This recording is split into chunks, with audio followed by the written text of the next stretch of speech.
Auf dem Friedhof soll ich Aufnahmen machen. Fotos machen. Sollte man auf einem Friedhof Fotos machen? Ich habe schon einiges gemacht in meinem Leben.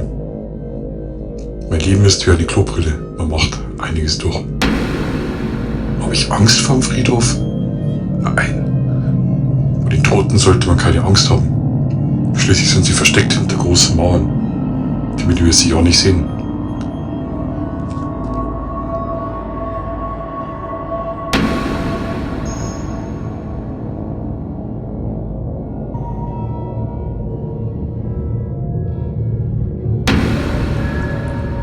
Tatsächlich fiel mir ein Friedhof ein. Ein richtig schöner Friedhof. Klingt komisch, Friedhof schön. Wir sind am ersten Tag hingefahren, aber Mutter Natur hat sich komplett dagegen gestellt. Innerhalb von 5 Minuten sind schwarze Wolken aufgezogen über die Berge. Sturm, Regen, Blitz, Donner, Hagel. Irgendwie wollte uns der Friedhof nicht haben.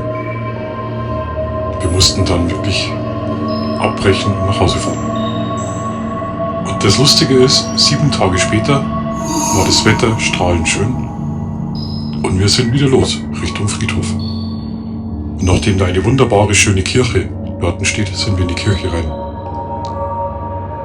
Und sind dann auch belohnt worden. Wir waren komplett allein im Kirchenraum, als dann plötzlich die Orgel anfing zu spielen. Es war wie ein Geschenk. Ein Geschenk für 7 Tage warten.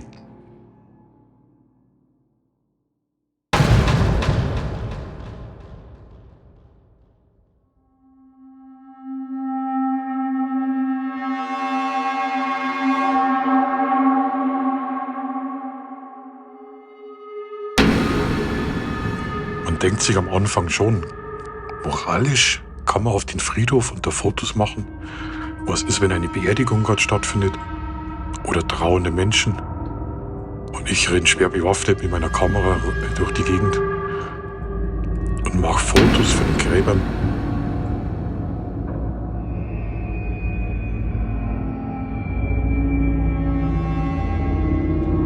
Aber vielleicht liegt es an unserer Kultur, dass wir den Tod aus unserem Leben verbannen, hinter schweren, großen Mauern verstecken, damit wir ja nicht daran erinnert werden.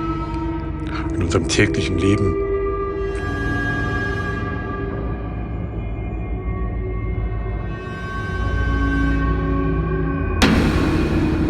Und jetzt wünsche ich euch viel Spaß auf dem Weg in die Kirche und der Original-Tonaufzeichnung, als plötzlich die wunderbare Orgel zum Spielen begonnen hat.